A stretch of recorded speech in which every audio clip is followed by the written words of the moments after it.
The Atari 2600, definitely one of the most recognizable video game consoles of all time. In terms of mainstream nostalgia, there's few consoles more recognizable than Atari, but it's also kind of a weird console in 2024. Atari 2600 these days is way more of a novelty than something you actually enjoy daily. Like, think about it. Take the best Atari 2600 games you can think of, and put them up against your average, solid NES or Genesis game. No matter how good that Atari game was and is now, it's clear that consoles from the third generation of systems and onwards just aged better than Atari and other consoles of its time. Not to say there's no fun to be had for Atari stuff, or that everybody hates Atari, far from it. Many people have immense nostalgia growing up in the 70s and 80s with an Atari. Many people in my family are in that boat. In fact, my own original Atari 2600 was initially my father's when he was a kid. Many people do in fact love and appreciate Atari, even today, but it's definitely seen as much more of a novelty.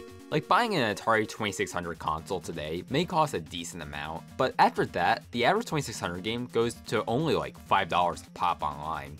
And in IRL retro shops, oh my god, you can't get rid of these things. This is really a novelty and a collector's console in the modern age. While people do still enjoy Atari, it's not the same level of enjoyment as their golden years. I don't think the current Atari company in 2024 knows this, however. Does anybody else ever just kind of forget that Atari is still technically a company these days? Like, okay, the original Atari company that made the Atari 400, 2600, 7800, Jaguar, technically is currently defunct. However, it seems every time one version of the Atari company goes defunct, another company buys up the assets and name and keeps chugging along. As a result, in 2024, Atari is still around, somehow. Atari in 2024 is fucking weird, 100%. They seem to have three major markets they're going after, starting with their games lineup. They have what seems to be a decent game lineup. They have Roller Coaster Tycoon stuff and some other smaller games. Atari recently saved Tiny Build, the company behind Hello Neighbor, from going defunct, so there was that. Atari also has this series of games called Atari Recharged. These are all remixed, refreshed versions of old Atari games.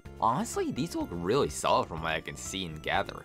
They kind of remind me of the Pac-Man Championship Edition games. I bought the Breakout Recharged personally, and it's interesting as a game. So as I said, it's basically taking the idea of Breakout and remixing and expanding the idea into a simple game with remix challenges. In many ways, it's not bad at all. I quite like it for what it is. My problem with this game is sadly not really Atari's fault, but just something that couldn't be helped. The controls are really not great at all. I'll confess, I'm not the best Breakout player in the world, but when I tell you I couldn't complete a single challenge in this game, maybe you can understand just how bad it is. And it's not really something Atari can fix, as this all just boils down to the controller. I played this on a Nintendo Switch, and while the Switch Pro controller is generally a nice controller, with this game, oh my god, it feels virtually unplayable at times. This game would have really benefited from the analog feel of an Atari paddle controller. I can suspect this game would have been better on Xbox or PlayStation, thanks to the analog triggers they contain. But as it is right now, it's just sad to play. I can't really attest to the quality of the other games in this series,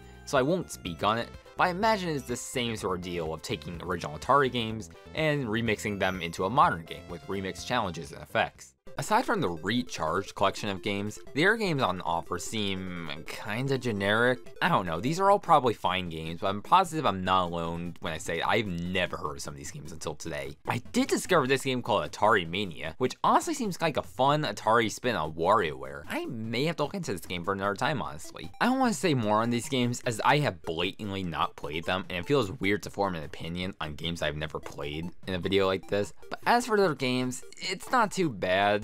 Albeit, I have never heard of literally any of these games for today, but I'm sure with the right marketing push, that could be corrected. Then the other half of their business, nostalgia. You know, taking advantage of the 50-something-year-olds who grew up on Atari, or younger people like me into retro games, curious to see what older games were like. It's very strange that they're leaning so hard into nostalgia as a core part of their brand. Take for example, their game compilations. Games that are just compilations of old Atari games. Namely, they have this series of Atari flashback game compilations. It's interesting to see that they named it this way. For those unaware, Atari had a partnership with a company called Games.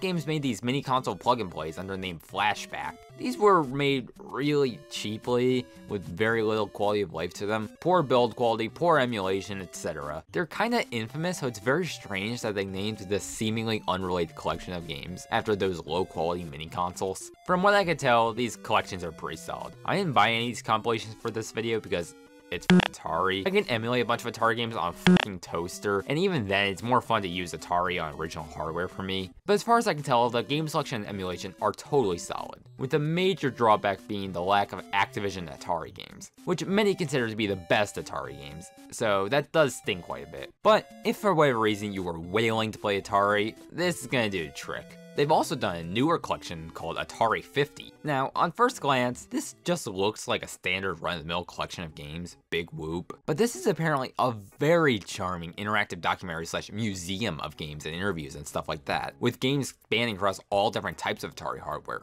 and loads of charm to it. I didn't buy it because it's fucking Atari for $40, but honestly, if this ever goes on sale for like 20 bucks, I am totally gonna pick this up. This looks so charming and fun. Unlike the Flashback collection, this one actually seems like it has some merit to it other than just banking on nostalgia of Gen X. Like, I hope Atari realizes that the amount of people nostalgic for the 2600 and such is waning dramatically. Right now, we're in an era of people being nostalgic for stuff like the Nintendo DS, Wii, GameCube, Xbox 360, etc. 6th and 7th generation of game systems. Atari really isn't as big as it used to be. Most people buying these retro Atari collections are likely doing so just because they're dumb kids like myself and are interested in seeing early retro games, so some of their nostalgia baiting efforts seem very strange. I mean, some of it makes sense. Shirts and apparel are totally understandable, and I assume they must sell pretty well. Like, I'm sure your average childhood Atari user would have much more of an interest in buying a $30 t-shirt based on a thing they liked as a kid compared to some of the other stuff here. You know, assuming they can ship it out on time, of course.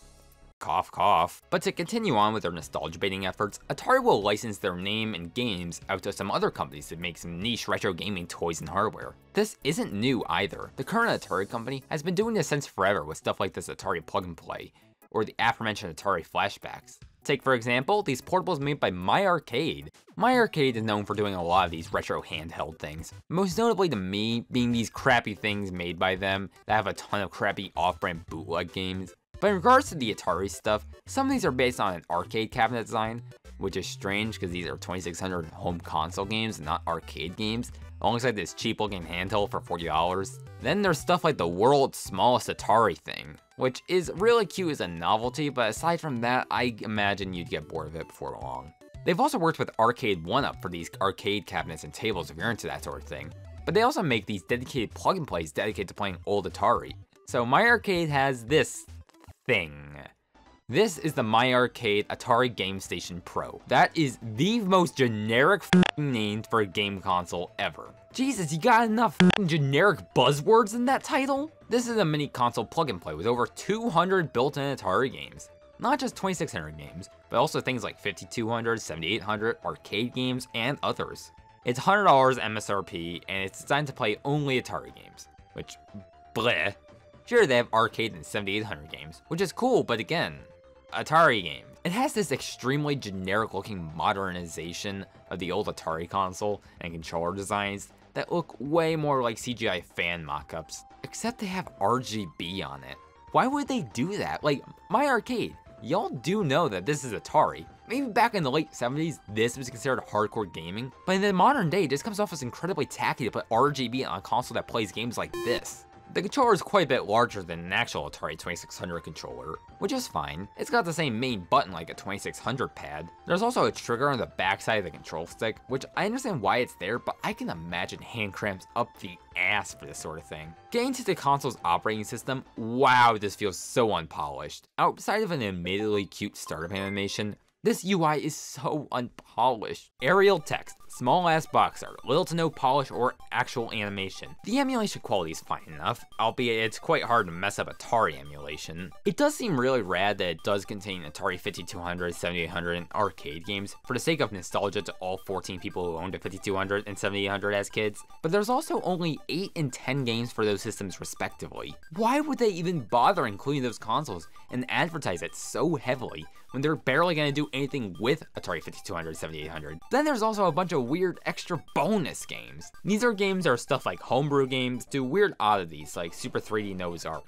These are blatantly just padding, just so they can say they have 200 games on the box. While there's sure to be some games here some people would care for, this really kind of breaks the vibe in my opinion of looking back at Atari classics and oddities. Instead of games like Treasure Master, why not include some more 5200 and 7800 games? Or get the licenses for third-party Atari games, Luckily, if you're dying for third-party Atari games, you can just put your own ROMs in on an SD card and play them off the SD card. Well, the SD card is definitely cool, and I can see some people getting this as an Atari emulation box. I just don't get the appeal personally. Like, okay, let's play some pretend. Let's say you are a member of Gen X who grew up on Atari and want to show your kids the magic of the older games you grew up on. Well, the other Atari compilations for modern systems already do that job.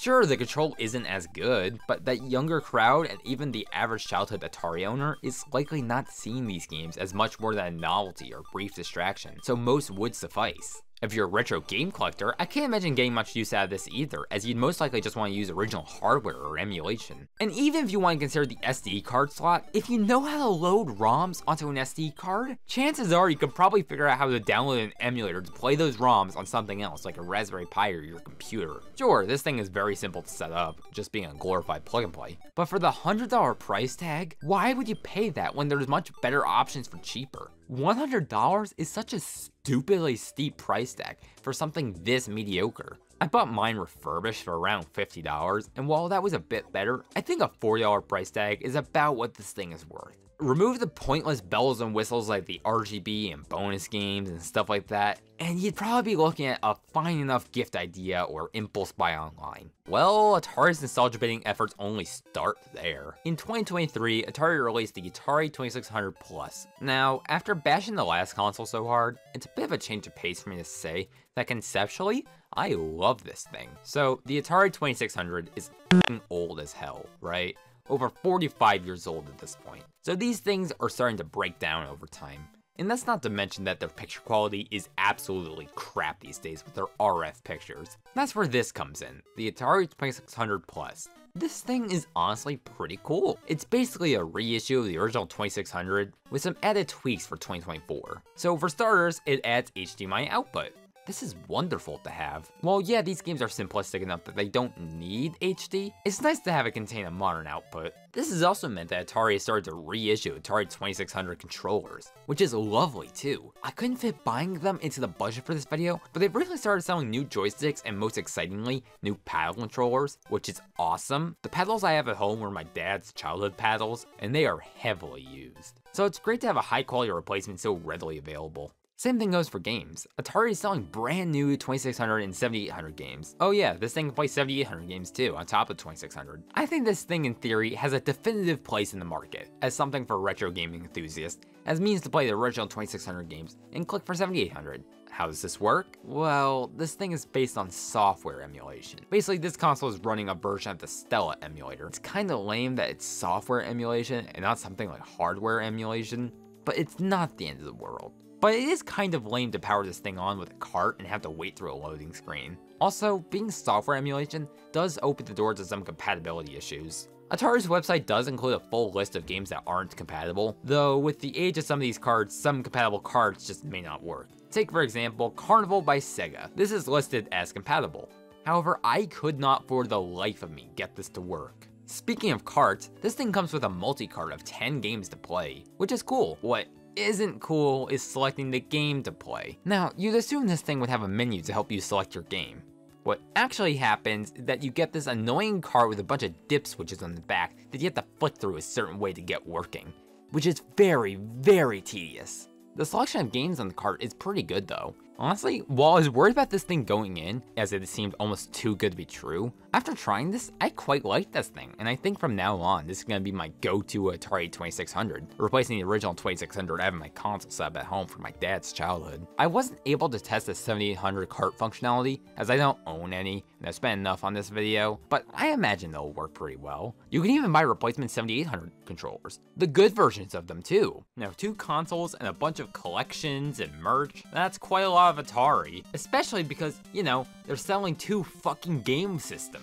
However, Atari's got even more up their sleeve. This is probably the biggest console Atari's shut out this decade, the Atari VCS. Now this thing started production in the late 2010s and is currently being phased out, but I cannot help but talk about this gigantic turd Atari made, especially since they're still selling this thing and their games are still being ported to it. The Atari VCS started out on Indiegogo under the name Atari Box, and basically this thing is a glorified Linux computer with weak specs, starting at a $300 price tag. Somehow this fucking thing was successful on Indiegogo, and after a shitload of delays, finally shipped out in December 2020. I think this thing is deserving of its own video, so if you want to learn more, I highly suggest looking into other vids documenting this train wreck. But from what I can research about this thing, I cannot fucking fathom why the hell Atari thought it'd be a good idea to make this thing. Like, this thing can't be used as a gaming PC for your TV because it has such weak hardware. It can't be a retro box as it's far too expensive for that. It's not its own dedicated game console with its own library of games for it. What's the fucking point of this thing?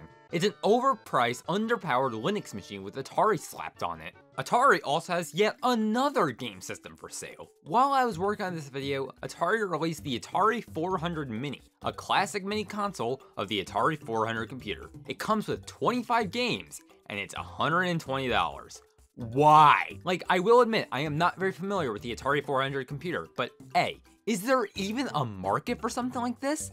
In 2024, the Atari 400 is pretty obscure, and I can't imagine too many people will want something like this. Also, B, for $120, it only has 25 games, all of which being primitive old Atari games. Again, what's the point? The only reason I can see people wanting this is if they're a die-hard Atari 400 fan, in which how many people are like that? And even if there was nothing wrong with this console, I must point out that it is absurd that Atari is selling 4 different video game consoles. We don't need any more hardware from Atari. I like some of what Atari is selling. I like how they embraced the retro community by selling the 2600 Plus and selling brand new 2600 games and accessories. I like how they've released 2 solid game compilations celebrating Atari while letting people try Atari for the first time. I like how they're making brand new reimaginings of their classic games. But they're trying to do too many things at once. And to top all of this off, I discovered while researching that Atari tried to enter the crypto/NFT/Web3 space with Atari X.